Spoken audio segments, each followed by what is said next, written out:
दोस्तों अक्सर बड़े होते हुए हमें काफी चीजों का सामना करना पड़ता है, जैसे अकेलेपन का, बहुत ज्यादा खुश होने का और फिर उन खुशियों के दूर होने का, या और भी बहुत सी चीजें हमारी लाइफ में होती जाती है जिसकी वजह से हमें अलग अलग एक्सपीरियंस मिलते जाते हैं। मगर इस टाइम पर हमें यार कोई ऐसी चीजें, ऐसी टिप्स नहीं देता जो रियलिटी में इस एज के लिए जरूरी है।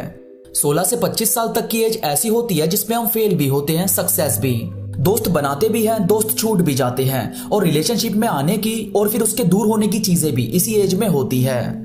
दोस्तों अगर आप मुझसे इंस्टाग्राम पर अब तक नहीं जुड़े तो जल्दी से जुड़ जाओ। इंस्टा पर मैं काफी चीजें अपडेट करता रहता हूं जो मुझे यकीन है कि आपको जरूर पसंद आएगी। इंस्टाग्राम का लिंक नीचे डिस्क्रिप्शन में मौजूद है। तो चलिए दोस्तों शुरू करते हैं। सबसे पहले तो यार आपको इस एज में नई नई चीजों को हाथ में लेना चाहिए। एक्चुअल में दोस्तों ये एज ऐसी होती है जिसमें बहुत ज्यादा जुनून और पैशन होता है। अगर आपने इस एज में किसी भी चीज को सीखने की कोशिश की तो वो उम्र भर आपके हाथों में रहती है। जैसे कई लोग होते हैं जिन्हें टाइपिंग नहीं आती और वो बचपन में स्कूल या कॉलेज के टाइम पर टाइपिंग सीखते हैं, तो एक तरह से वो उम्र भर ही हाथों का हुनर बनकर रहता है। ठीक इसी तरह आपको नई चीजें जरूर सीखनी चाहिए, क्योंकि यार बात की लाइफ ना थोड़ी बिजी हो जाती है, उसमें हमें इतना टाइम ही नहीं मिल पाता, उसमें हमें पैसा भी कमाना होता है, सक्सेस भी होना होता है। तो ये जो सीखने सिखाने वाली चीजें होती है ये कहीं पीछे रह जाती है। हालांकि मैं ये नहीं कहूंगा कि आप बाद में सीख नहीं सकते, मगर न्यू स्किल्स को जितना जल्दी सीखने की कोशिश करोगे वो आपको उतना ही जल्दी फायदा देना शुरू करेगी और आप काफी ज्यादा टाइम तक उसे इस्तेमाल भी कर सकते हो। इसके बाद यार इस एज में मोस्टली बंदे प्यार वगैरह के चक्करों में काफी इजीली पड़ जाते हैं, जो ठीक है, अपने टाइम पर करना भी चाहिए, मगर फेक रिलेशनशिप को ज्यादा बढ़ावा नहीं देना चाहिए। तो मुझे लगता है कि आपको अपना कीमती समय ऐसे लोगों पर वेस्ट नहीं करना चाहिए जिससे उभरना आपके लिए मुश्किल हो जाए। असल में यार इस टाइम जब हमें धोखा मिलता है तो हम बहुत ही ज्यादा डिप्रेशन में जाने लगते हैं। हम कॉलेज बंक करना शुरू कर देते हैं, अपनी चीजों पर ध्यान देते नहीं, हेल्थ को इग्नोर करना शुरू कर देते हैं, और बाद में जब हमें रियलाइज होता है कि हमने काफी ज्यादा गलत कर दिया, बहुत ही ज्यादा टाइम खुद को अनदेखा करने में निकाल दिया, तब हमें बहुत ही ज्यादा बुरा फील होता है। तो भाई दोस्त बनाओ, उनके साथ रहो, घूमो फिरो, मगर कभी भी ऐसे लोगों को सोचकर उनके साथ रहकर टाइम वेस्ट मत करो जो असल में आपको डिजर्व नहीं करते।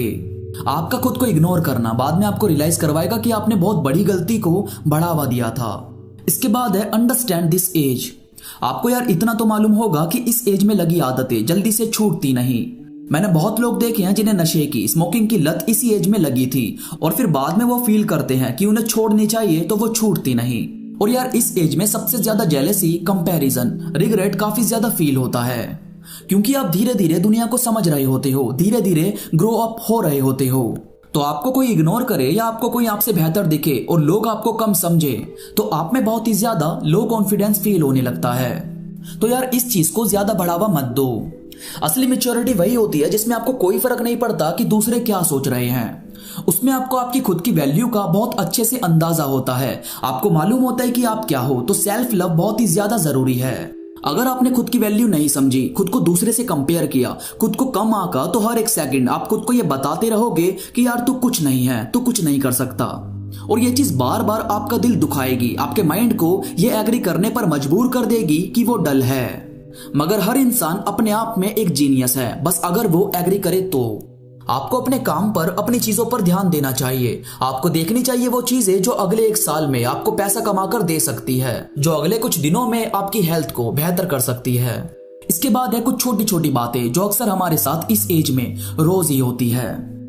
जैसे एक्सेप्ट करो कि लोग आते जाते रहते हैं। देखो यार असली दोस्त वही है जो बिना जज करे आपके साथ रहे, आपकी चीजों में आपकी हेल्प करे। पर कोई नया नया आपसे मिलता है और आपकी बहुत ही ज्यादा उससे बात होने लगे, देन वो चला भी जाए तो आपको इतना ज्यादा गौर नहीं करना चाहिए। रहने वाले किसी भी हालत में साथ रह लेते हैं और कूल रहना बस एक लाइफस्टाइल है। आप जबरदस्ती के दिखावे पर अगर पैसा खर्च करते रहोगे तो एंड में आपके पास कुछ नहीं बचेगा। ये लोगों को शो ऑफ करना, लोगों को दिखाना बंद कर दो। आपका असली लाइफस्टाइल वही है जिसे जीने में आपको कोई शर्म ना आए, किसी चीज का दिखावा आपको ना करना पड़े। तो प्लीज इस चीज पर ध्यान दो। और यार किसी से डरो मत, ना किसी को खोने से, ना कभी हारने से, ना कभी फेल होने से और ना ही कभी रिजेक्ट होने से।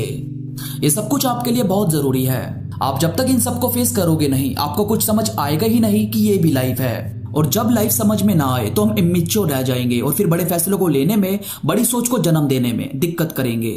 इसीलिए चिंता मत करो किसी भी चीज की, ये जो भी है ये सिर्फ अभी के लिए आपकी सोच पर प्रेशर डालेगा।